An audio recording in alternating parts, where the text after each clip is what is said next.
यदि आप ध्यान से गौर करें तो भगवान श्री कृष्ण की सारी लीला, प्रकट से लेकर पूरा जीवन ही अनोखी बातों से भरा पड़ा है। मैं प्रभु के एक या दो वृत्तांत या लीला का वर्णन करूंगा। सबसे पहले तो वे जेल में आए और वहीं से उनकी लीला प्रारंभ हुई। उन्होंने वासुदेव जी को निर्देश दिया कि उन्हें लेकर नंद बाबा के यहां आए और वहां उन्हें यशोदा जी के बगल में सुलाकर उनकी नवजात शिशु बालिका को लेकर यहां जेल में आए। इस प्रकार कंस को पता चला कि इस बार वासुदेव देवकी को पुत्र नहीं बल्कि पुत्री हुई, और उसने जो ही अपने मंत्री के सुझाव पर कन्या को पटका, वो कन्या अष्टभुजा योग माया के रूप में प्रकट हो गई। और उसने कंस को चेतावनी देते हुए कहा कि तुम उन्हें क्या मारोगे, तुम्हारा वध करने वाला कहीं और जन्म ले चुका है।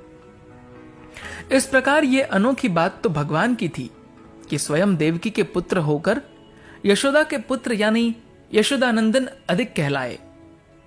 भगवान श्री कृष्ण की एक अनोखी बात यह भी है कि उन्होंने जरासंध से 17 बार युद्ध किया और 18वीं बार में स्वयं रण क्षेत्र छोड़कर भाग गए, और इस प्रकार भागे कि दोनों भाइयों ने कभी पीछे मुड़कर भी नहीं देखा। इस प्रकार उन्हें रणछोड़ नाम दिया गया। जरासंध भगवान श्री कृष्ण से अति क्रोधित था, क्योंकि उसकी बेटी की शादी कंस से हुई थी और उसकी बेटी को विधवा बनाने का कारण श्री कृष्ण थे। इस कारण जरासंध श्री कृष्ण को मार देना चाहता था, पर श्री कृष्ण भी जरासंध को सीधे सीधे नहीं मार सकते थे, क्योंकि वो एक नहीं 2 था और भगवान शिव का परम भक्त था। दूसरा सबसे अधिक शक्तिशाली पूरे विश्व में वही था, और उसे दानी होने का सौभाग्य प्राप्त था। भगवान शिव का वरद हाथ उसके सर पर था। श्री कृष्ण ये जानते थे, और दूसरा उसकी मृत्यु इस नाते किसी अस्त्र से संभव ही नहीं थी। इस कारण भगवान श्री कृष्ण हर बार जरासंध से युद्ध करते थे और उसे छोड़कर भाग जाते थे। इसी कारण तो श्री कृष्ण को रणछोड़ कहा गया है। श्री कृष्ण की अद्भुत लीला का यह भी प्रमुख भाग है कि उन्हें 16,108 शादी करनी पड़ी, और इसमें उनकी 8 पटरानी थी। ये सारी कन्याएं सतयुग और त्रेता युग के ऋषि मुनि और भक्तिनी थी, जो भगवान श्री राम से शादी करने के लिए दृढ़ संकल्पित थी। पर भगवान राम मर्यादा पुरुषोत्तम थे, इसलिए उन्होंने उन सारे भक्तों को वरदान दिया कि उनसे वो श्री कृष्ण रूप में शादी करेंगे और उनकी इच्छाएं पूर्ण करेंगे।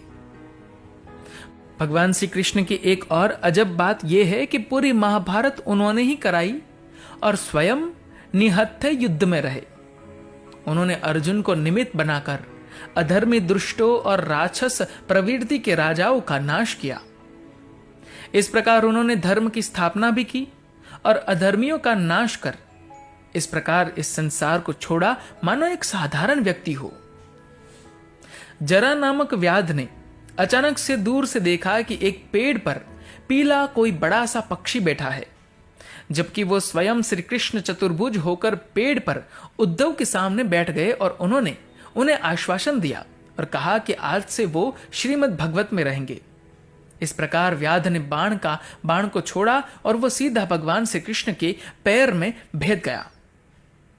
जब व्याध वहां दौड़ता हुआ पहुंचा तो उसने चतुर्भुज एक अद्भुत दिव्य पुरुष को मुस्कुराते हुए देखा तो वो हैरान हो गया और उसने भगवान से क्षमा याचना और हाथ जोड़कर माफी मांगने लगी। भगवान के चरणों में गिर गया। भगवान श्री कृष्ण ने मुस्कुराते हुए व्याध को समझाया और कहा कि उसने कोई गलती नहीं की, बल्कि ये तो उनकी इच्छा से हुआ है। श्री कृष्ण से पूछा व्याध से कि क्या उसने उन्हें पहचाना। व्याध ने ना में सर हिलाया। तब श्री कृष्ण ने व्याध को उसके पूर्व जन्म के बात को याद दिलाया और कहा कि तुम पूर्व में बाली थे और मैं श्री राम, मैंने तुम्हें मारा था, इसलिए अब वो हिसाब पूरा हो गया और अब तुम अपने रास्ते और मैं अपने परम धाम। इस प्रकार श्री कृष्ण का पूरा जीवन ही अद्भुत कारनामों से भरा है। जय श्री कृष्ण।